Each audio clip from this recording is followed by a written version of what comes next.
Sports is a unifying avenue where sworn enemies bury the hatchet and become the best of friends. But what happens when the stakes are so high that the game ends in, well, the darkest day in sports history? I'm talking about riots so intense they make your average sports brawl look like a friendly hug. Buckle up, because today we're diving into the bloodiest sports riot of all time. Spoiler, over 30,000 fans didn't make it out alive. Ready to find out how it all went down? But before we do, here's a little challenge. Hit the like button if you agree with how the Emperor solved the riots, or subscribe if you think his method was heavy-handed. First, here's a little background so you can appreciate why the fans rioted. The setting of the riots was the popular chariot race at the Hippodrome Stadium, which could hold up to 100,000 fans. The ancient world's version of the Super Bowl, but with a lot more horsepower. Literally. Teams, also known as factions, took part in the races, and they were identified by the colors they wore. The most popular of the teams were the Blues and Greens, and they were bitter rivals. But here's the twist. These teams weren't just about sports. Oh no, they represented deep-seated political and social ideologies too. And trust me, they hated each other with a passion. Imagine if the Red Sox and Yankees rivalry was not just about baseball, but also who got to run the country. It was that intense. And to make things even spicier, both the Blues and Greens had a common enemy, Emperor Justinian. Now, prior to the games at the Hippodrome, the entire Roman population was unhappy with the rulership of their emperor, Justinian the Great. Though the green and blue teams hardly agreed on anything, they were united in their resolve that Justinian was a terrible ruler.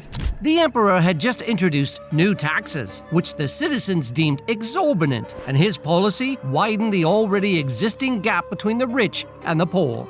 They also thought that the emperor was corrupt, enriching himself with the sweat, toil, and blood of the citizens. Sound familiar? Just have a look at the nightly newscasts and, well, let's just say tensions were sky high. Thus, they wanted him removed from the throne. There had been a few meetings between both the green and blue teams, but they couldn't find any possible way to dethrone Justinian. Well, that was until the 532 BCE chariot races at the Hippodrome.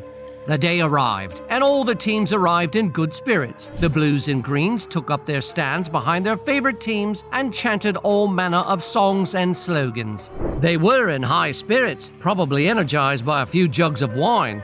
Of course, both teams tried to rile each other up by directing offensive chants and songs at opposing teams, as we see in modern soccer matches of today. However, it was all part of the camaraderie and added to the beauty of the sport. Riots weren't uncommon at such events, as just about any time drunken, rowdy, bare-chested men meet, there's bound to be a rampage. I wonder if this is how Greek wrestling began. However, nothing prepared them for the events that were about to unfold that day. At the previous year's games, a few fans at the event lost their lives, and some core members of the blue and green teams were subsequently killed. They were arraigned before a court and sentenced to execution, but a few of them escaped the burly guards. Not ones to be outsmarted by the prisoners, the guards gave them a hot chase with the support of an angry mob. With nowhere to run, the fugitives sought refuge in a church, which was subsequently surrounded by an angry mob. Justinian heard of their escape and wanted to bring them to book, but was afraid of the repercussions. The men convicted were staunch members of the Blues and Greens, and executing them would likely cause an uprising. So instead of sending them to meet their maker, he sentenced them to life imprisonment. What would you have done if you were in Justinian's shoes? Let me know in the comment section. Sadly, Justinian's move to sentence the men to life in prison didn't satisfy the Blues and Greens, who demanded the release of their comrades.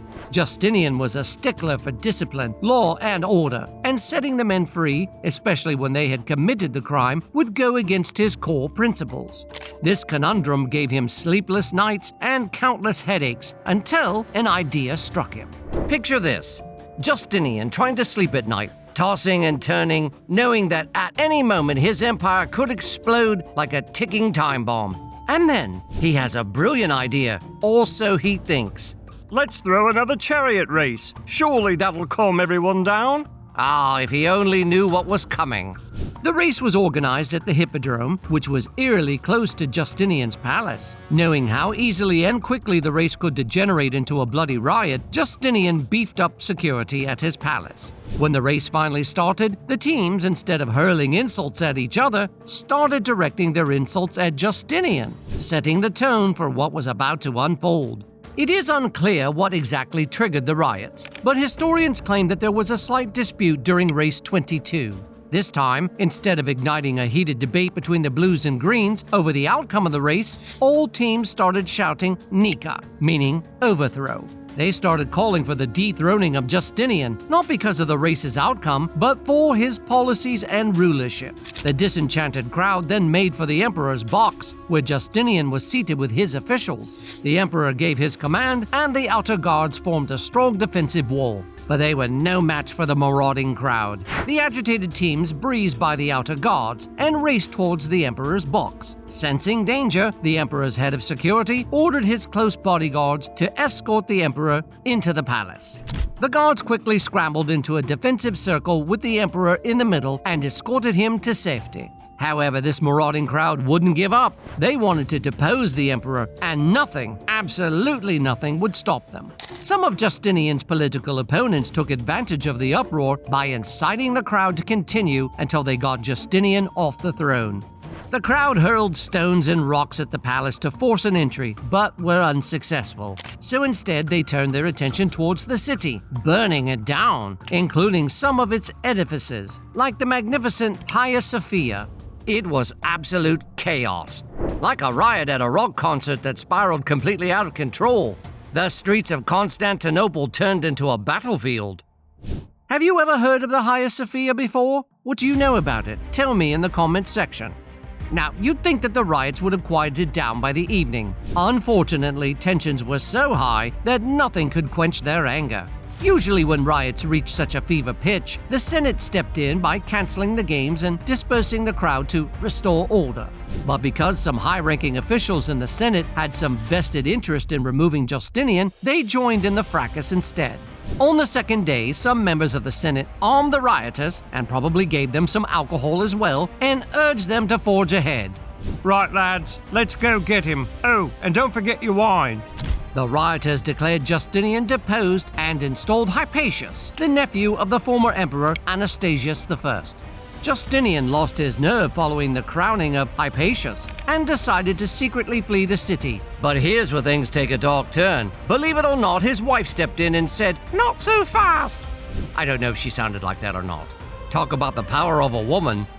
She talked him out of leaving the city and urged him to stand his ground. With the support of his wife, Justinian hatched a nefarious plan that ended the lives of about 30,000 rioters. He gave a bag of gold to his servant Narcissus and instructed him to hand it to the leaders of the blue team with an important message.